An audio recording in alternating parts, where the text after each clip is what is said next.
Igbo ndị mana ege m ntị ekenekwa m ọnụ. So biko onwe ihe m chọrọ ikwu dị oke mkpa. Biko ọ bụrụ na ị mara ihe na-aga na Nigeria anyị nọ n'ime ya, biko gee ntị na this video. All the very important.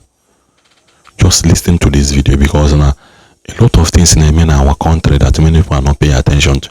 It had in form of Donald Trump and Abia, our resources, resources over Goldman Agana to that chunky get into this video. Careful at these things will be derived from this day one. This guy took take time here, we break it down. So for you to understand it better, it's name in English, and I believe now many of you understand English very well.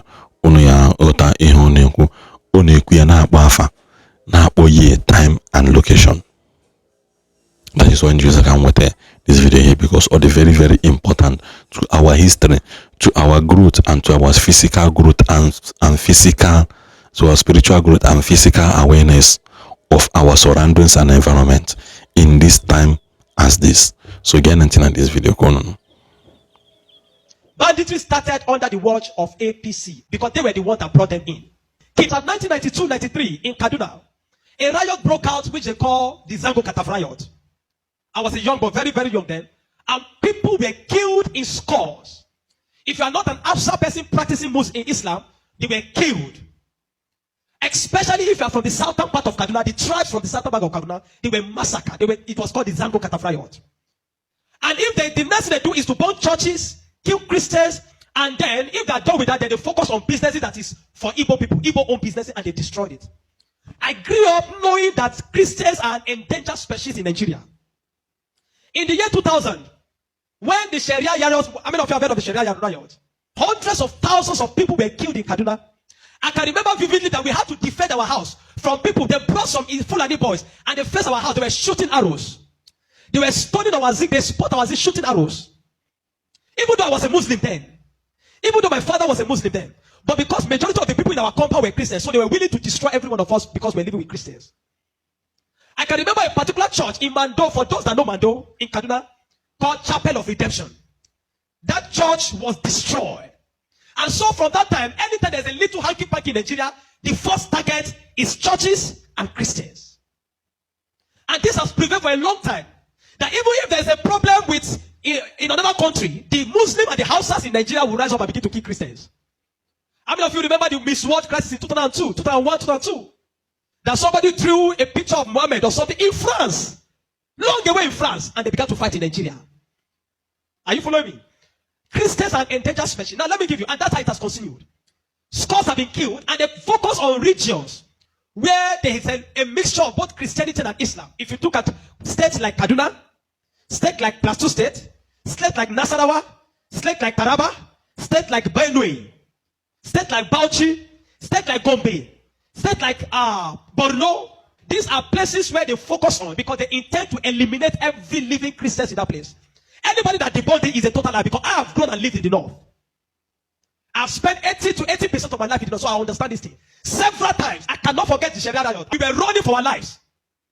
Even though we were Muslims, but we're still running, because as far as you are not of that ethnic group, practicing what they practice, you are a victim. You can be burnt alive. Many of us saw human beings that were burnt alive, like roasted like yam. And it has been going on for a long time. The genocide against the Christian faith. Are you with me? Many years ago, in Kano State, a man was beheaded. And anything they talk about, he said blasphemy. And guess who was the person that led it? The man called Sanusi, Lamido Sanusi, was the one that led him up. And they beheaded him, they killed the Igbo man. They killed him and they put his head on the stake and they were using it to parade the city. You will understand of a woman also that is an evangelist. Evangelist Eunice that was preaching about 2016 or 18 in Abuja. And they killed her. We cannot talk about a young girl called Deborah Samuel that was killed. I schooled in Jos, and for years, the people of Plateau have been massacred. Riot breaking out every single time. The word that the moment anything happens, the next people that are victims are Christians. And it is unfortunate that all these years the government have not been able to do anything about it. But the agenda is deep. Are you with me this morning? Why am I saying? Because I don't want us to be an ignorant people. If we are ignorant people, they will control the narrative. And these days, let me tell you this truth. God will not come and fight for you. Remove that thing from your mind. If Christians don't rise up, pray from now till tomorrow. God is not coming to fight for you. Are you with me? Now, in the year 2009, Boko Haram started. Boko Haram started because of a section. It was a political movement. They created Boko Haram as a political talks to bring confusion into the government of Goodluck Jonathan, and to be able to, destroy any opposition, starting from Borno State, under the watch of a man called Kashim Shettima, which is now the vice president of Nigeria. Kashim Shettima and the other man, Ali Mohammed Sharif. These were the people that started the business of Boko Haram as a political talks to be able to oppose their opponents. But after a time, the ideology grew and they began to destroy. Now, it became a problem and they began to use it to destroy, bombing here and there. In 2009, 2010. As of 2010, a man led a meeting in Jos. Are you with me? He led a meeting that they were going to annihilate Christians within the locality of Plateau, Borno, Plateau, Bauchi, Kaduna, and Nasarawa. And he said they are going to perform jihad. They will bring jihad and they will go to kill that. If the Islamic leaders are not willing to lead them, he is ready to lead the movement. I have the minute of that meeting in my phone presently. Guess who is that person? Issa Pantami, that was the former minister of communication under Buhari's regime. And several times, these are people that are terrorist sympathizers. And that is why the Nigerian army have not been able to win the war against the terrorism. Because people have, the terrorists have infiltrated the Nigerian ranks, the army ranks, so they cannot win the war. That said, Osama bin Laden was a better Muslim than he is. He was sad when Osama bin Laden was killed. And he has said it several times that Boko Haram should not be killed. He said they are their Muslim brothers. How do you win a war against terrorism? Where there are people high in government that are sympathizers to terrorism. How do you win that war? Now, there are 4 categories of insecurity or people that are causing insecurity. Number 1, you have Boko Haram. Number 2, you have bandits. Number 3, you have Fulani herdsmen. Now I'm going to show you how they are connected. Many people don't know. The Boko Haram and the Fulani herdsmen have one mission. The mission is simple: Islamize Nigeria. Come to a territory that are Christian dominated, kill everybody there, occupy their land. Go to Benue, look for a community, kill them there, occupy their land. That's always me. Boko Haram and the Fulani herdsmen. Have you noticed that Fulani herdsmen they don't kidnap, they kill? There's hardly a place you hear that Fulani herdsmen capture, that they say these are Fulani herdsmen. No, when they go, they kill. How do they kill? They kill with guns. You must now ask yourself, how does a Fulani man get AK-47? Do you know the cost of one AK-47? One AK-47 is over $1,000 something. Where will a Fulani man be able to obtain to be able to get one AK-47? Are you with me? And now, so you will know that there are people that are sponsoring this movement. Then the Boko Haram and the Fulani, they go about Christian-dominated areas. You will understand that when this terrorism started in Nigeria, that only people that were killed were Christian churches. You will not hear that they kill anyone. It is Christians and churches. I remember in Kaduna then that churches began to look for security men to guide their churches in every service day. Otherwise, you can be in church and then the next is boom, everybody dies. And churches that don't have money to hire soldiers began to use some of their members. I was a member of the security team in my church in Deeper Life in Kaduna in 2010. Because we don't stay in the church. Once I come to the church in the morning, we stay outside, moving around patrolling, because anybody can come and drop anything. So when Boko Haram started, the majority of Muslims, the Hausa, Northern Muslims, they were happy. I know of people that were celebrating it. If you see them crying today, I'll tell you why. At the initial beginning of this thing, they were happy celebrating the killings of Christians. They said they are purging Nigeria of army. It was majorly on Christians and Christian-dominated areas. But when it comes to 2014, the man Buhari and APC that wanted to overthrow the government of Jonathan, by all means, decided to employ mercenaries from Niger, from Chad, from all those Fulani, from other African nations where they're Fulani, and they brought them into Nigeria. What was the goal? The goal was that if Jonathan does not concede defeat in the election, they were going to rain hell on Nigeria. So they brought in these mercenaries, and they equipped them with rifles, the El-Rufais, the Buharis. Are you with me? The El-Rufais, the Buharis. Every one of these people called APC, they brought in mercenaries and armed them in the bushes and told them to wait. The moment Goodluck Jonathan did not concede defeat in the election, they were going to start. But unfortunately for them, Goodluck knew of the assignment. He got intel about it, because the man said his ambition does not worth the blood of millions. So the man conceded defeat and left. And so they declared APC winner. Now, you have already brought people from different parts to come and fight. But what they wanted to come and fight for, did not achieve anymore. So now they left those people in the bush. They left them with guns and ammunition in the bush. And when Buhari became the president, he abandoned them. Instead of them to settle them and let them go back, they abandoned them. And the people saw Nigeria as a place that is good. And the people decided to remain in Nigeria. Those are the people that started bandits. Before, we don't have anything like bandits. Banditry started under the watch of APC, under Buhari, because they were the ones that brought them in. Kidnapping, because they needed to survive. So they started by kidnapping. And they started by kidnapping. And they started by kidnapping. And they started by kidnapping. Over time, now, you understand that there are certain parts of this nation where there are mineral resources. Don't be an ignorant Christian. Follow me. Don't be an ignorant Christian. Don't be in a nation where you don't have understanding of what is happening. Now, there are some parts of Nigeria where there are good resources. And so, and this is have been illegally mined by elites, the military generals, the oligarchs, the people that are the leadership of the North. They were mining these resources, and the money does not go into the federal government account. So what they do is that they employ the services of this banditry to create two things. Number one, to create diversion. So when you go to Zamfara, that's why you hear that they say there is killing in Zamfara now. It's because of the Ilema gold mine. There is gold in Zamfara that they are mining. And so these bandits that are already in the bush, some people collaborate with them, partnered with them, and told them to see, keep creating confusion, create chaos. When you keep creating chaos, the Nigerian state and the people of Nigeria will not be able to focus on the illegal mining. They'll be concerned about the insecurity. So the insecurity is created as a means of diversion in the north. Are you following me? It is created as a means of diverting the attention of the military and the Nigerian populace from being able to focus on the illegal mining of resources. And any part of the north where there is resource, you find that insecurity there. Recently, it has started in Kwara because there's a great amount of lithium in Kwara too that they have discovered and they're mining. So they partner with the Chinese because the people that does this illegal mining are the Chinese. They partner with the Chinese to be able to. So the bandits became the security men of Chinese and all those people to protect them.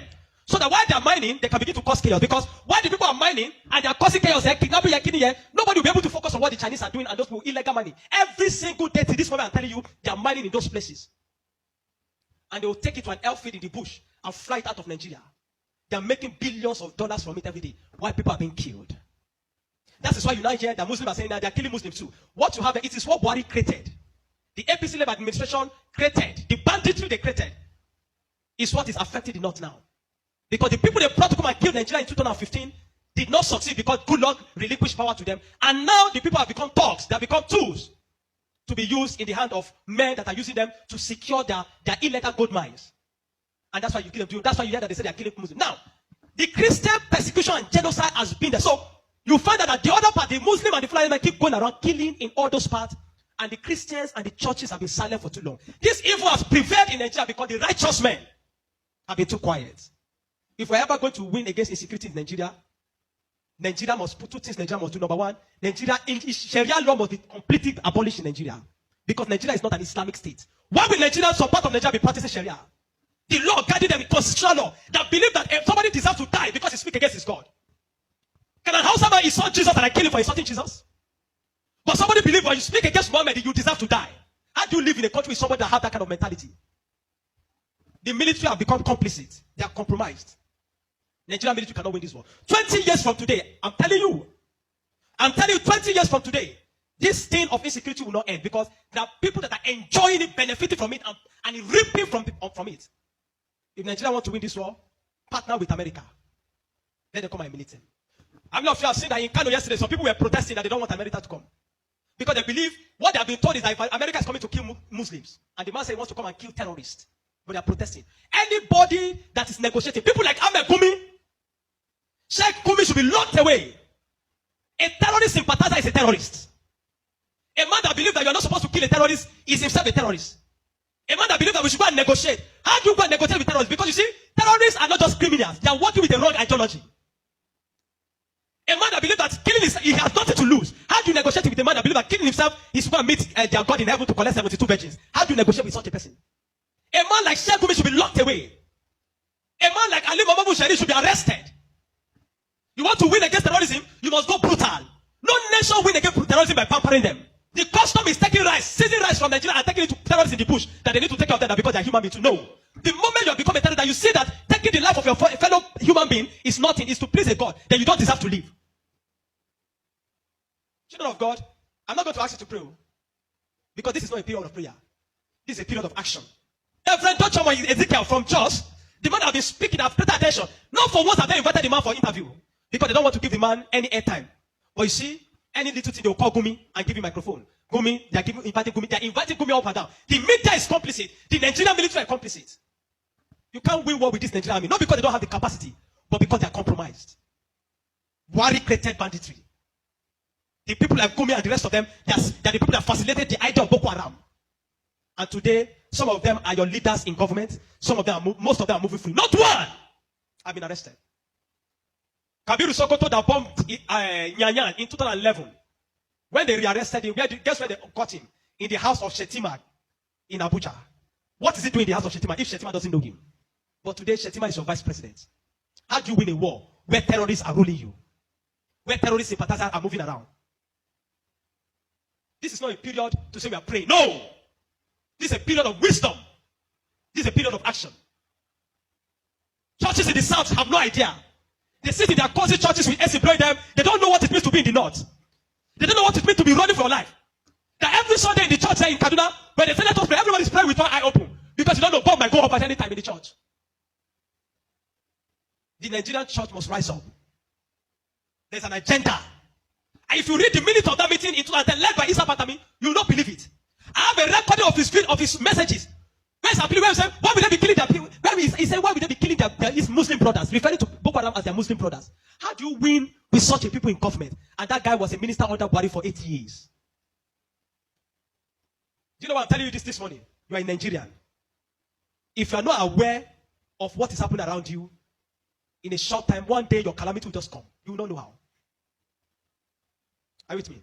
The banditry that is destroying them in the north was created by the people Buhari brought for mercenaries to destroy Nigeria in 2015 in case he did not win. Unfortunately, he won, and those people were left without fight. And they began to use the weapons that they provided for. These guys have sophisticated their weapon. They move logistics, move money in dollars. Where do you think they're getting it from? You think it's from the sale of cow? No.